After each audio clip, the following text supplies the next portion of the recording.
Hello, today we are going to talk about Wuthering Heights by Emily Bronte. Brontë sister जिनका एक अच्छा खासा नाम है इंग्लिश लिटरेचर में, specially classical.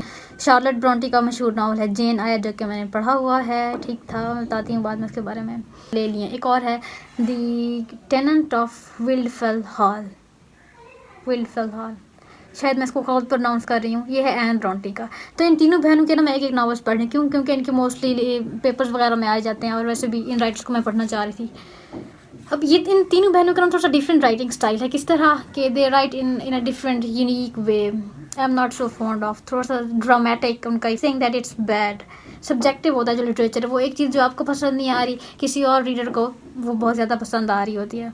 Heights Emily Brontë का पहला नावल है जो कि मैंने पढ़ा। इसमें मज़े की फैमिली है, ड्रामेटिक। ये शॉर्ट था, मज़े की बात ये है, अब मैं सोच रही हूँ ऐसी ही बुक्स मोस्टली ले लेती हूँ, क्योंकि इनमें मतलब एक ही दिन में आप पढ़ लेते हो इजीली। इस तरह के नावल जिनके आप इनमें, जैसे मैं एलिस शफक को पढ़ती हूँ ना, तो मुझे वो चाहिए कि वो नावल बढ़ता ही जाए। I don't want it to end. मैं नहीं चाहती कि वो खत्म होगी, कि मुझे मजीद इसको पढ़ना है। लेकिन कुछ नावल्स ऐसे होते हैं, बुक्स ऐसी होती हैं जो आप चाहते हैं कि जल्दी ही खत्म हो।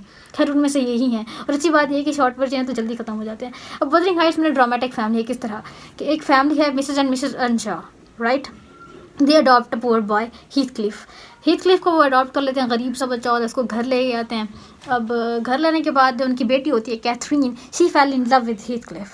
अब लेकिन जो उनका बेटा होता है, what was that name, Hindley Earnshaw, उसको बड़ी जेलसी होती है कि जब मैं हूँ, why did my parents adopted a boy, और वो भी इतना गरीब लड़का। उसको शुरू से ही मसला होता है हीथक्लिफ के साथ।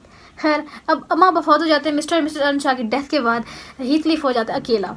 फिर मज़बारी आ जाती है हिंडले की। अब घर का वो बड़ा बन जाता है, एवरीथिंग ही ओन्स, प्रॉपर्टी सारी उसके पास है। वो क्या करता है, he behaves very bad with Heathcliff. अब जब उसको पता चलता है कि my sister is too attached with Heathcliff, वो क्या करता है, कैथरीन को भेज देता है कि वो जाए और थोड़ी सी कैथरीन को भेज देता ताकि थोड़ी सी पढ़ाई शढ़ाई करके। अब वहाँ इंग्लैंड में तब दौर में कौन सी पढ़ाई शढ़ाई होती थी लड़कियों की, उनको भेजा जाता था स्कूल वगैरह में, उनको सिखाते थे how to dance, how to behave, how to talk to young man, क्योंकि वहाँ बस शादी ही एक वाहिद चांस होता था औरत का एक अच्छी ज़िंदगी गुजारने का। जब वो हमें वापस आती है तो जो हीथक्लिफ है, ही इज़ वेरी डिफरेंट। कैसे वो बड़ा मेला शैला है। अब जो वो है हिंडले है, वो उसको नहाने नहीं देता, उसको साफ़ नहीं होने देता। मतलब वो कहते हैं कि हर उससे स्मेल आती रहे ताकि कोई उसके करीब ना रहे, ताकि पता चले कि ये गरीब फैमिली का ही है, he doesn't belong to us. इस तरह का उसके साथ रवैया चल रहा होता है। अब कैथरीन को भी आइडिया होता है अपने भाई का कि वो ऐसा ऐसा कर रहा है। यहाँ पे एक और इम्पॉर्टेंट कैरेक्टर है Mrs Dean, Nelly Dean. She is very important, क्योंकि मोस्ट स्टोरी है वो वही ही नरेट करती है, वही बताती है। अब फिर क्या होती है, Cathy is in love with him, he is in love with Cathy. Cathy क्या कहते हैं कि हम साए होते हैं Linton family. Cathy Nelly Dean को कह रही होती है, मिसेस डीन को, कि मैं ना लिंटन का, एडगर लिंटन का लड़का, वो पढ़ा लिखा है, I should get married to him. क्यों, आई लव हीथक्लिफ, लेकिन मैं अगर हीथक्लिफ से शादी कर लेती हूँ ना तो मुझे गरीब की बीवी बन के रहना पड़ेगा। Things won't be so good as a want. तो मैं कर लेती हूँ एडगर लिंटन से शादी, वहाँ से मुझे अच्छा खासा, in that way I would be able to help Heathcliff. इस तरह मैं हीथक्लिफ की मदद कर पाऊँगी फाइनेंशियली, उसको स्टैंड आउट करने में। ये वो उसे कह रही होती है, और हीथक्लिफ सुन लेता है कि वो कह रही है कि मैं उसके काबिल नहीं हूँ। हीथक्लिफ को तो दिल ही टूट जाता है, वो वहीं से चला जाता है, ठीक है, वो वापस नहीं आता काफ़ी अरसे बाद। खैर ये बीमार रहती है कैथरीन, इसकी शादी हो जाती है। Let's make it very short. Catherine शादी कर लेती है एडगर के साथ, ठीक है, इसकी वहाँ से फिर एक बेटी हो जाती है, उसका नाम रहता है कैथी।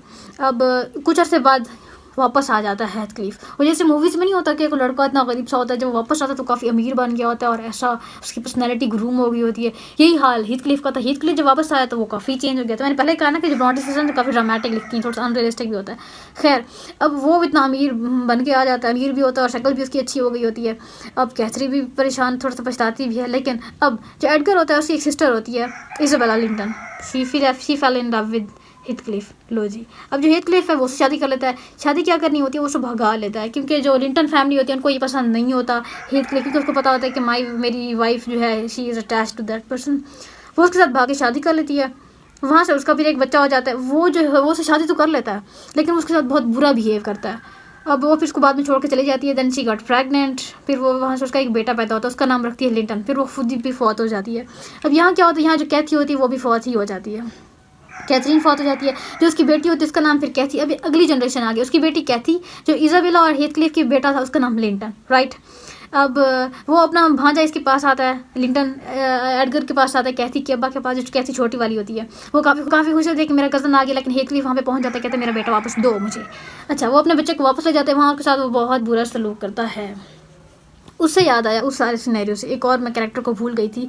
उसका एक बेटा होता है, what was the name of that young man, जो हैरिटन अर्नशा बेटा होता है हेथक्लिफ का। हिंडले अर्नशा का बेटा होता है हैरिटन अर्नशा। जो कैथरीन का बड़े भाई का बेटा, वो वाला उसका भतीजा होता है, इसका अब्बू, जो उसके साथ हेथक्लिफ के साथ अच्छा नहीं होता। अब जो हेथक्लिफ घर का बड़ा बन गया, उसने वो वाली बिल्डिंग ले ली है। वदरिंग हाइट एक बिल्डिंग का नाम है जिसमें घर में वो रह रहे हैं, वो घर उसके नाम हो गया। उसने हैरिटन की ज़िंदगी भी जहन्नम बनाई हुई है। पहले हैरिटन के अब्बा ने हेथक्लिफ की ज़िंदगी जहन्नम बनाई थी, फिर हेथक्लिफ ने उन सब की ज़िंदगी जहन्नम बनाई रखी। अब क्या होता है, अब जब उसका बेटा आ जाता है, अपने बेटे की ज़िंदगी भी वो जहन्नम बनाई रखता है। अब जो कैथी होती है, she fell in love with Linton. अब कैथी किसकी बेटी थी, कैथरीन और एडगर लिंटन की। अब लिंटन किसका बेटा था, इजाबेला लिंटन और हेथक्लिफ का। ठीक है, अब वो उससे प्यार करती है। अब पता चल जाता है उसको, हेथक्लिफ क्या कहता है कैथरीन को, या तो मैं तुम्हारे अब्बा को बता दूंगा कि तुम ये हरकतें कर रही हो, या तो फिर तुम वरना मेरे बेटे से मिलने आओ। वो क्या चाहता है, उसकी प्लानिंग होती है कि इस तरह मैं ना कैथरीन की सारी जायदाद अपने नाम करा लूँ। खैर उसमें कामयाब भी हो जाता है। वो जब यहाँ उसको मिलने आती है, वो क्या करता है, उसको कमरे में बंद कर देता है कि तुम लोग शादी करके जाओगी मेरे बेटे के साथ। वो कहती है मैं उसे प्यार करती हूँ, I'm gonna marry him। ठीक है, लेकिन मेरे अब्बा के पास तो जाने दो ना। फिर उसको बताते हैं तुम्हारा अब्बा फौत हो गया। वो इतनी परेशान, सुबह ज़बरदस्ती उसकी चर्च पादरी वगैरह को बुलाकर उसकी शादी करा देता है, उसको अपने घर की बहू बना देता है कि तुम यहाँ से नहीं जाओगी। ठीक है, और वो जब अपने अब्बा के पास पहुँचे, उसका अब्बा बेचारा इतना बीमार होता है, उसका अब्बा जब फौत हो जाता है, उसकी सारी प्रॉपर्टी वो अपने नाम करा लेता है। अब हेथक्लिफ सारी चीज़ों का मालिक बन गया है। जो अर्नशा फैमिली थी उसकी भी मालिक बन गया, जो लिंटन फैमिली की प्रॉपर्टी थी वो भी उसकी हो गई। अब उसके घर में कौन कौन होता है, मिसेस डीन और कैथी, और जो लिंटन होता है वो फौत हो जाता है, हीथक्लिफ का अपना बेटा फौत हो जाता है। अब एक और होता है हैरिटन, वो जो हिंडले का बेटा था, अब वो था। पहले कैथी और वो भी आपस में बात नहीं करते, लेकिन बाद में ये बताते, बस एंड किस तरह होता है, एंड इस तरह होता है कि जो अर्नशा होता है, सॉरी हेथक्लिफ है, उसको पछतावा लग जाता है। मिस डीन को कह रहा होता है मैंने क्या कर दिया, व्हाट हैव आई डन, मैं इस ज़िंदगी में क्या करता रहा पूरा, वगैरह वगैरह। बाद में ये दिखाते हैं जो कैथी होती है, शी गेट्स क्लोज विद हैरिटन। अब हैरिटन और उसकी जोड़ी बना देती हैं, और जो हेथक्लिफ वो पछता रहा होता है। That's that. इसलिए मुझे इतना खास पसंद नहीं आया, बस ठीक ही था। Keep watching and subscribe this channel please.